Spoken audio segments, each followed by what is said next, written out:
প্রতিদিনের হিসেবে আপনাদের সবাইকে স্বাগত। আজকে পান্তুয়া করব।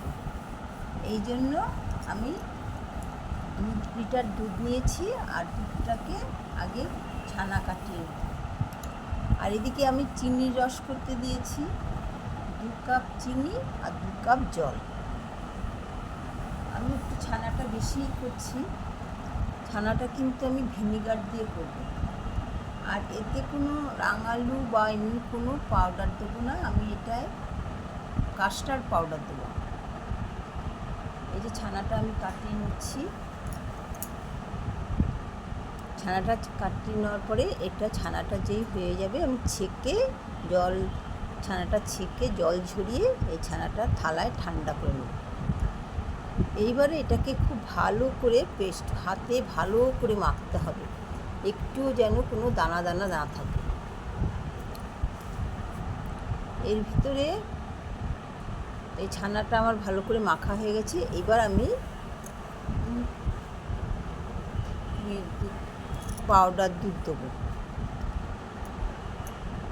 4 চামচ পাউডার দুধ দিলাম আমার যেহেতু 2 লিটার দুধ, 4 চামচ পাউডার দুধ আর 1 চামচ কাস্টার্ড পাউডার আর একটু ভিনিগার, বেকিং সোডা দেবো আর একটু ঘি দেবো। দিয়ে এইটাকে বেশ ভালো করে মেখে নিতে হবে, একটুও যেন কোনো দানাদার না থাকে। আর এইদিকে বড় এলাচ আমি ছাড়িয়ে রেখেছি। এই বড় এলাচ এই পান্তুয়ার মধ্যে দেবো, গোল গোল করে সাইজ অনুযায়ী দেবো। দিয়ে ওই একটু একটু করে বড় এলাচের দানাগুলো এর ভিতরে দিয়ে এইভাবে গোল গোল করে আমি সব পান্তুয়াগুলো করে নেব। যেরকম সাইজ করবে সেইভাবে করে নেব। আর ছানাটা কিন্তু খুব ভালো করে মাখতে হবে। আর আমি একটুখানি কাস্টার্ড পাউডার দিয়েছি।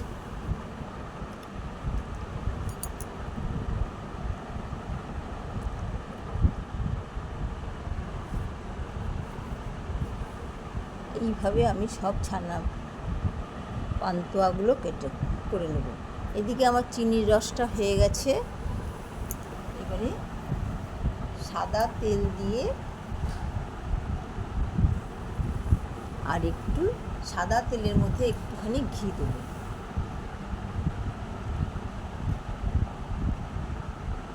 তেলটা কিন্তু খুব বেশি গরম করব না, সিমটা কমিয়ে দেবো। দিয়ে এবারে এই পান্তুয়াগুলো এর মধ্যে দেবো। আস্তে আস্তে করে ভাজতে হবে, এইভাবে ভেজে ভেজে তুলতে হবে।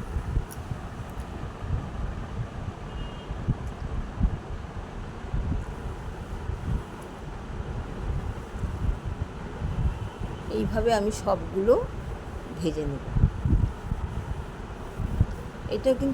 তেলটা কিন্তু খুব বেশি গরম করা চলবে না।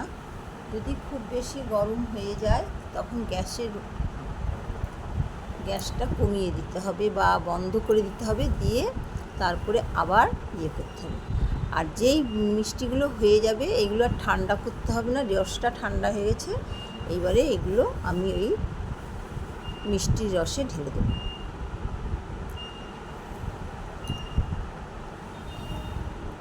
এই যে হয়ে গেল আমার পান্তুয়া।